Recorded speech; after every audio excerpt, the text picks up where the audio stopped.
Bismillahirrahmanirrahim. Assalamualaikum warahmatullahi wabarakatuh. Alhamdulillah, Allahumma aslih ummata Muhammadin sallallahu alaihi wasallam wa farrij an ummati Muhammadin sallallahu alaihi wasallam warham ummata Muhammadin sallallahu alaihi wasallam mansyur wahfaz wa ayyid nahdlatal watan fil alamin bihaqqi Muhammadin sallallahu alaihi wasallam.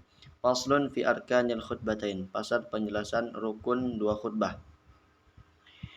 Jadi artinya harus terpenuhi ketika berkhutbah rukun-rukunnya ini. Ketika tidak terpenuhi, maka tidak sah khutbah tersebut. Ketika tidak sahnya khutbah dalam mazhab Syafi'i, maka tidak sah juga sholat Jumatnya. Arkanul khutbataini khamsatun. Rukun dua khutbah itu ada 5. Yang pertama, hamdulillahi fihima. Memuji Allah di khutbah pertama dan di khutbah kedua. Dan lafaz pujian ini tertentu, yaitu masih menggunakan lafaz hamdun, hamida yahmadu hamdan, menggunakan seakar kata dengan itu. Artinya boleh, tidak harus alhamdulillah, boleh hamdulillah, nahmadullah, itu masih boleh. Yang penting masih seakar kata dengan hamdun ini. Kalau usni ala Allah tidak sah, walaupun memang artinya juga itu memuji Allah.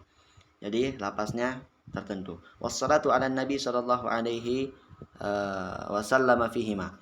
Bersalawat kepada Nabi Muhammad sallallahu alaihi wasallam di khutbah pertama dan di khutbah kedua. Dan salawat ini harus menyebut nama Nabi.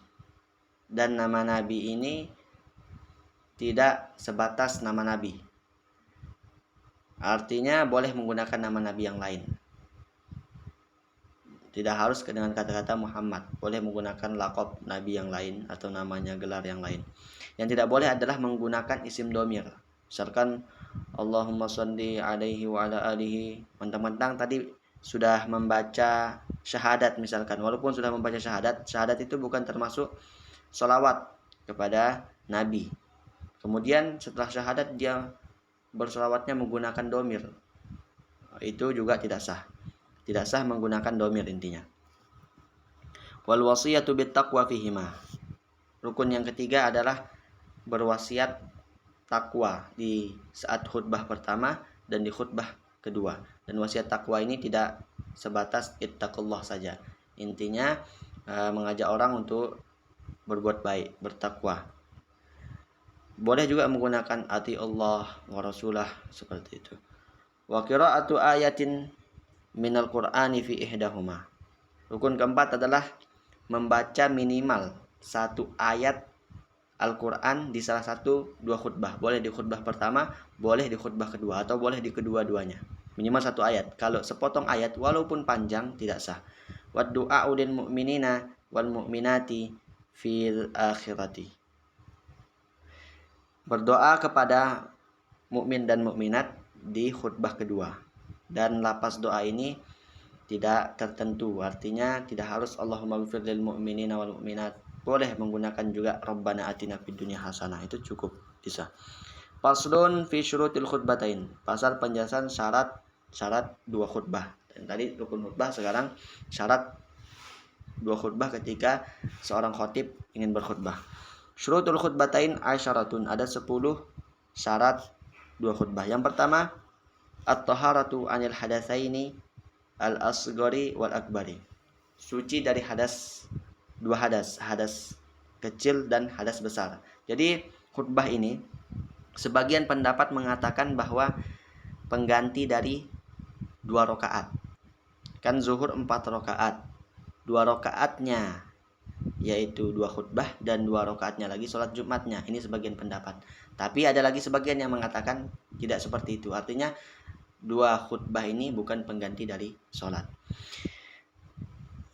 Akan tetapi syarat 2 khutbah ini persis seperti sholat, yaitu yang pertama harus suci dari hadas besar dan hadas kecil. Ketika di tengah-tengah khutbah kemudian buang angin, batal wudunya, maka khutbahnya tidak sah. Maka harus dia nanti istikhlaf, istilahnya itu istikhlaf, yaitu digantikan sama yang lain, melanjutkannya, itu boleh. Syarat kedua, wat taharatu anin najasati fi thawbi wal badani wal makani. Suci dari najis di pakaian, badan, dan di tempat. Sama persis seperti sholat. Artinya kalau ada najis di mimbarnya atau di tongkat yang ia pegang, tidak sah khutbahnya. Wasatrul aurat. Yang ketiga, menutup aurat. Yang keempat, wal qiyamu 'alal qadiri, yaitu berdiri bagi yang mampu. Bagi yang tidak mampu boleh duduk, persis seperti sholat. Wal julusu bainahuma fawqa tuma'ninatis shalah. Duduk di antara dua khutbah. Ini harus duduk di antara dua khutbah. Kemudian berapa lama orang duduk itu? Ukuran berapa lama? Ukurannya melebihi tuma'ninah di saat sholat. Jadi tuma'ninah kan artinya seukuran subhanallah. Kalau subhanallah itu ukurannya 1 detik, maka duduk di antara dua khutbah itu di atas itu minimal 2 detik. Ini minimalnya.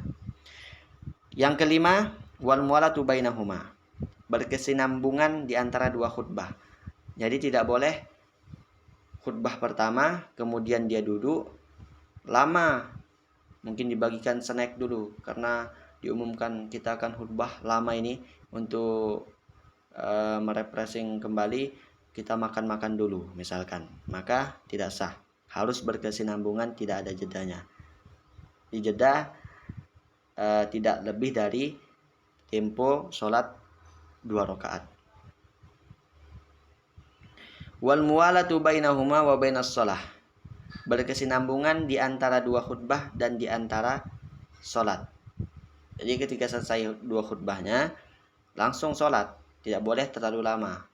Misalkan bagi-bagi snack dulu, kita sholatnya ini nanti panjang, capek, maka makan minum dulu. Nah itu tidak seperti itu.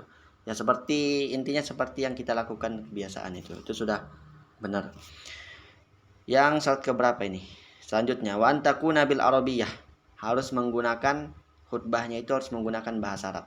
Yang dimaksudkan menggunakan bahasa Arab di sini yaitu cukup rukun-rukunnya saja. Ada pendapat lain yang mengatakan harus isinya juga harus pakai bahasa Arab, tapi kita mengambil pendapat rukunnya yang harus pakai bahasa Arab. Jadi yang 5 rukun tadi pakai bahasa Arab. Kalau dia berwasiat takwa, bertakwalah kepada Allah, itu bukan rukunnya. Rukunnya itu yang pakai bahasa Arab. Wa ayyasma'aha arba'una. Selanjutnya syaratnya adalah 40 orang itu harus mendengar rukun khutbah itu. Jadi kalau misalkan dia mulai khutbah yang hadir baru 20 orang, kemudian yang 20-nya terlambat, di akhir-akhir dia datang, maka tidak sah. Wa antakuna kulluha fi waqti zuhri, karena khutbah ini dua khutbah ini memposisikan sebagai pengganti 2 rakaat sholat, maka persis syaratnya.